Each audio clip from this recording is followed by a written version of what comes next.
Pak Ramadan, hari ini kita agenda apa ini? Ya kita bersilaturahim, Hmm, ini momen tertentu dengan tim KBA News. ya. Selama ini kan yang tim peliputan kita kan cuma Mbak Dina sama Mbak Anita. Ya, kalau ini kan yang lebih lengkap. Jadi full tim hari ini ya. Yang daerah Jawa Timur ya enggak? Jawa Timur. Ada paling tidak mewakili.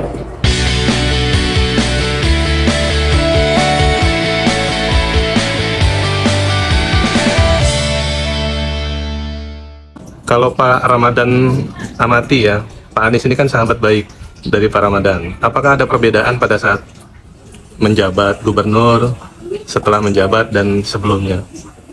Enggak. Sama sekali nggak ada perbedaan. Saya kenal beliau itu kan intensifnya kan waktu di Amerika dulu ya.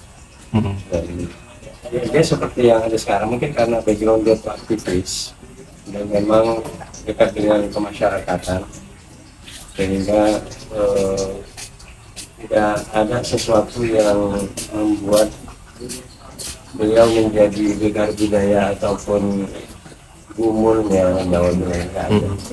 Ya sama aja. Anies yang mahasiswa, Anies yang peneliti, Anies yang kemudian rektor Paramadina, Anies yang kemudian menteri, yang sebelumnya juga Anies yang adalah calon presiden konvensi Partai Demokrat, Anies yang menteri, kemudian Anies yang gubernur, Anies yang sekarang capres, sama aja, sama sekali nggak ada perbedaan. Jadi maksudnya nggak ada topeng, nggak ada pencitraan gitu ya? Enggak.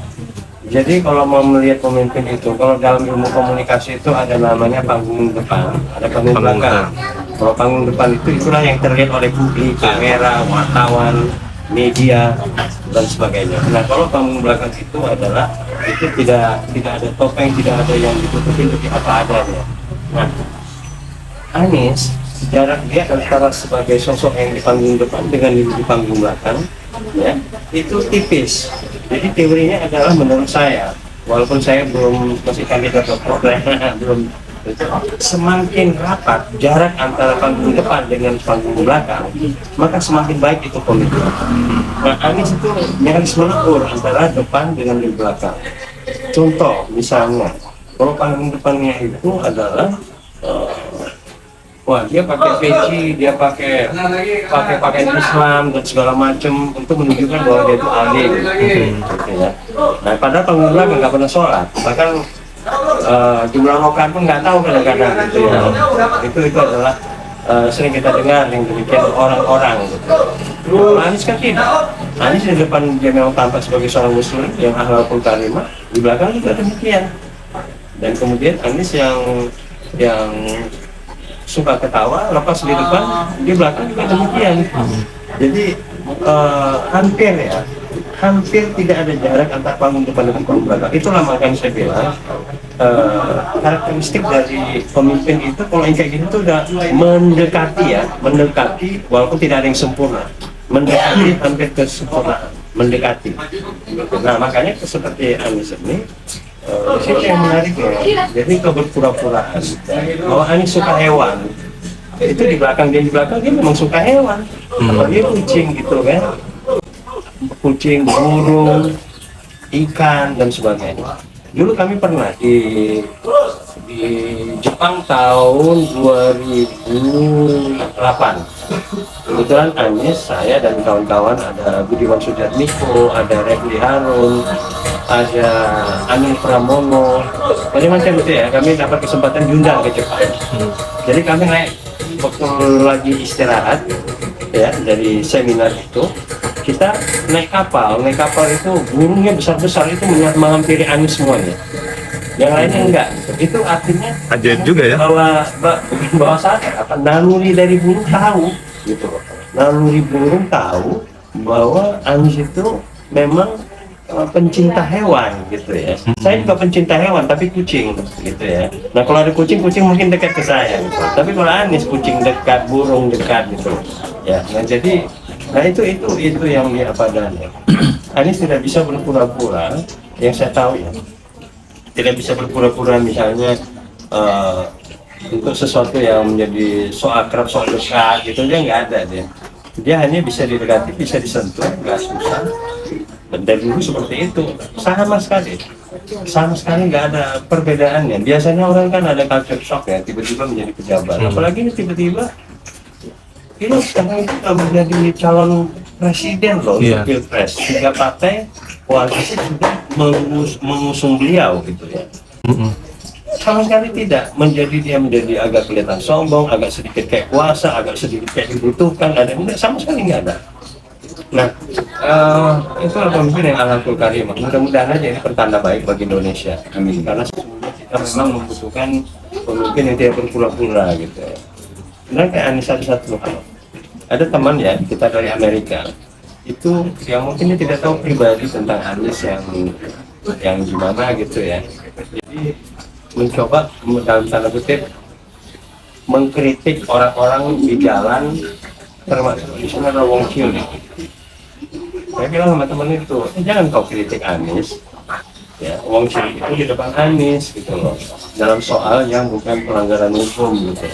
Itu Anies akan kritik balik gitu, karena visi keadilan sosial Anies itu tinggi gitu.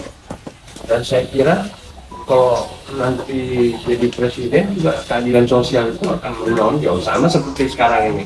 Keadilan menonjol, ada program semua orang bisa makan di sini di Jakarta ya, untuk jadi gubernur, dan kemudian juga anak-anak pagi sarapan yang dibiayai oleh negara, disubsidi oleh negara melalui ibunya si orang tua ada uang untuk bikin sarapan untuk anaknya, dibutuhkan untuk otak gizi gitu ya. Nah si orang tua juga masih ada juga tabungan gitu. Nah ini cara dia itu keadilan sosial.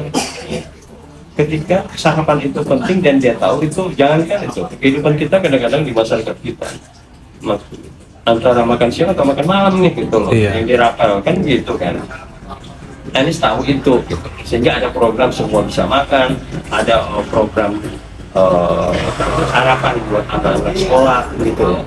Dan juga banyak kan visi keadilan sosial dia yang down to earth, yang membumi gitu ya. Nah itu penting. Apa contohnya? Contohnya misalnya masalah pajak, kemudian masalah orang korban-korban penggusuran, yang dicarikannya tempat yang baru, dibangunkannya yang lebih lebih berbudaya, beradab, dan berkemanusiaan gitu. Kan Anies bilang, ya kan, busur kemiskinannya, busur umumnya, bukan kampungnya. Nah itu cara pandangnya itu kan luar biasa gitu. Banyak, karena Anies itu kan gagasan, narasi, karya. Setiap karya itu harus ada apa narasinya, itu apa gitu, apa ceritanya ini sehingga dibikin yang seperti ini nanti karyanya gitu. Dan kemudian gagasannya itu apa, ini harus nyambung tiga ini gitu.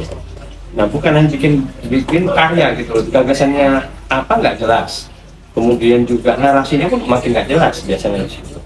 Dan setiap hal itu kan Anies seperti itu, dan dia itu bukan megalomania gitu.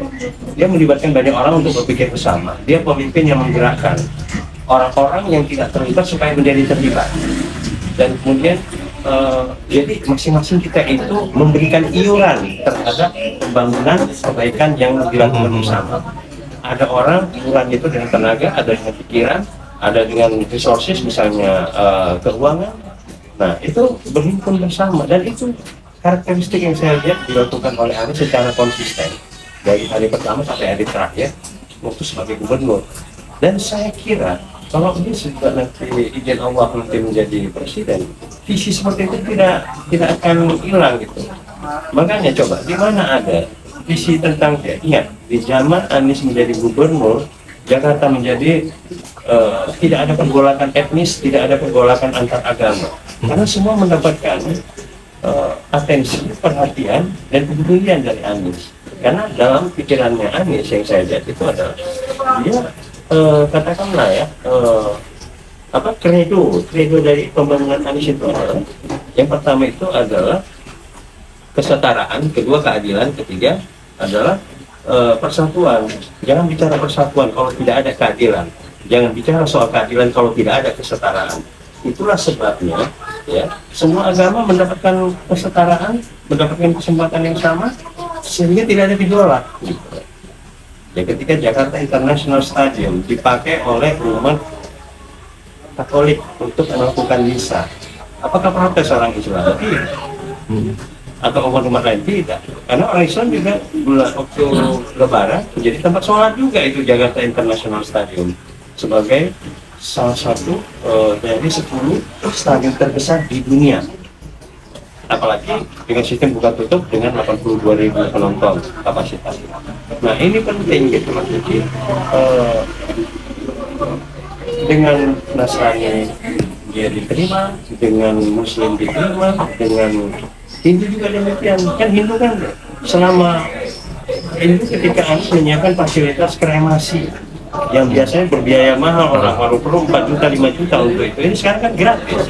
Negara memberikan fasilitas itu kepada umat Hindu, sehingga semua orang mendapatkan perhatian tempat di mata Anda. Jadi inilah yang penting ya. Maka saya bilang kayak misalnya bantuan operasional tempat ibadah di sini di Jakarta eranya Anies ya, semuanya dapat. Guru sekolah minggu untuk Nasrani juga dapat bulanan. Penjaga masjid juga dapat, gereja besar, gereja kecil dapat, muri dapat, semuanya dapat. Kesetaraan itu yang dilakukan oleh Anies. Makanya banyak kita mendoakan supaya Anies bisa menjadi presiden, supaya goji itu tadi bisa terlaksana di daerah-daerah juga di seluruh Indonesia. Oke. Ya, terima kasih untuk sharingnya Pak Ramadan. Iya, jadi panjang. Kok pancing cerita dari komunikasi panggung depan, gue langsung semangat kita. Jadi ingat disertasi nih, kita belum udah bab 4 belum selesai.